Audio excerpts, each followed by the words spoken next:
자, 그러면 우리 이제 본격적으로 들어가는데요. 우리가 식품을 가공하거나 제조하거나 조리하는 과정 중에 생성되는 물질들이죠. 우리 앞에서 분류할 때 있었잖아요. 왜 기억나세요? 내인성, 외인성, 유기성 이렇게 분류할 때 유기성 외 요인들로 분류될 수 있는 애들이에요. 얘는 다 유기성이라고 보시면 돼요. 그러니까 얘는 중간에 만들어질 수 있는 애들. 원래 식품에 있던 게 아니라, 식품에 들어있던 물질이 아니라 나중에 만들어지는 거죠. 제조하는 과정 중에. 자, 제일 먼저 나오는 애, 이게 제일 유명합니다. 다환방향족 탄화수소.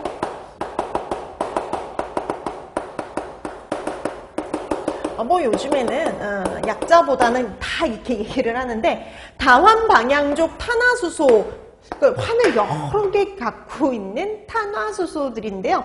얘네들이 언제 생성이 되느냐? 아까도 말씀드렸듯이 어떤 과정을 통해서 생성이 되는지 생성 과정을 연결해 두시면 돼요. 이런 과정을 통해서 얘가 만들어진다. 이렇게 연결할 수 있으면 여기 관련된 문제는 그냥 해결이 된다라고 보시면 됩니다. 자, 다환방향족 탄화수소는요. 보통 이럴 때 만들어져요. 우리가 직화구이 시 직화구이를 했다든지 아니면 숯불로 구웠다든지 주로 요거죠. 그래서 우리가 석쇠에 직화구이를 했다든지 숯불로 구웠다든지 했을 때 특히 탄 부분 이런 데는 정말 많이 만들어져요. 그래서 직화구이한 아니면 숯불로 구운 육류나 생선이 문제가 됩니다. 육류, 생선 이런 데에서 잘 만들어지고요. 또 하나 훈제식품이요. 여러분 왜 나무 있죠? 나무 태울 때 나오는 나무 태울 때 그 불완전 연소되었을 때 나오는 그 연기를 식품에 씌워주는 게 바로 훈연이잖아요. 훈제잖아요. 근데 보통 그 연기 성분에도 다환방향족 탄화수소들이 있어요. 자, 그래서 직화구이, 숯불구이를 했을 때라든지 직화구이나 숯불구이를 한 육류, 생선, 그 다음에 훈제식품 등에서 생성될 수 있는 발암성 물질입니다. 이런 데서 생성되는 발암성 물질이에요. 그래서 이 다환방향족 탄화수소는 종류가 되게 많은데요. 그 중에 가장 대표적인 발암성 물질, 발암성이 강력한 물질은 누구냐? 바로 벤조피렌이에요. 벤조피렌. 그래서 시험 문제 이렇게 나와요. 직화구이 시 아니면 우리가 숯불로 구운 육류나 생선, 훈제식품에서 발생하기 쉬운 발암성의 다환방향족 탄화수소는 이렇게 보통 물어봅니다. 다환방향족 탄화수소? 벤조피렌이죠. 그래서 얘가 가장 대표예요. 벤조피렌이 가장 대표입니다. 가장 최근에 나왔던 시험 문제예요. 2024년도니까 얼마 안 됐죠. 그래서 이렇게 어떤 과정을 통해서 생성되느냐? 그게 제일 포인트입니다. 자, 그 다음에 두 번째. 얘는 조금 중요도가 떨어져요. 헤테고리 아민유. 여러분 시험 문제 나올 가능성이 좀 작기 때문에 그냥 간단히만 이환방향족 아민유.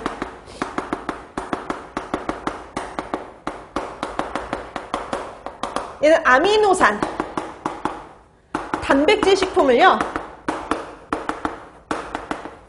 고온으로 조리할 때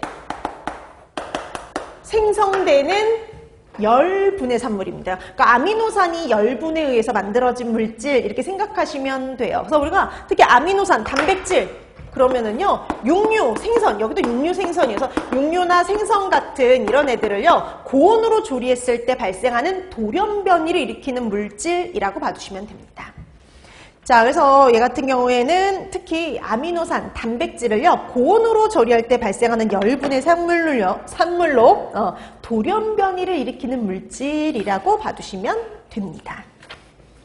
자, 그 다음에 세 번째 니트로소 화합물. 얘는 조금 옛날에 출제가 됐었어요. 몇 번. 그러니까 공개되기 이전에 좀 나왔던 애입니다. 자, 니트로소 화합물인데요. 이 니트로소 화합물 중에도 유명한 애가 있어요. 자, 어떤 애가 문제가 되느냐? 햄, 베이컨 제조할 때. 여러분 왜 우리 햄이나 베이컨 같은 애들 1급 발암물질이라고 하잖아요. 얘 1급 발암물질이라고 하죠. 그 이유가 있습니다. 그리고 햄, 베이컨 이런 애들 제조할 때 색깔을 유지하기 위해서 뭘 집어넣느냐? 발색제라는 물질을 사용해요. 발색제. 그러니까 햄이나 베이컨은요, 가열을 하고 나도요, 색깔이 변하지가 않습니다. 발색제를 사용을 해서 색을 그대로 유지하는 거거든요. 자, 발색제로 보통 사용하는 게 누구냐? 아질산 염이에요. 보통 이 아질산 염을 주로 발색제로 사용하는데 이 아질산 염이 식품 중에 있는 아민과 반응해서 뭘 만드느냐? 니트로사민이라는 물질을 만드는데요. 니트로사민.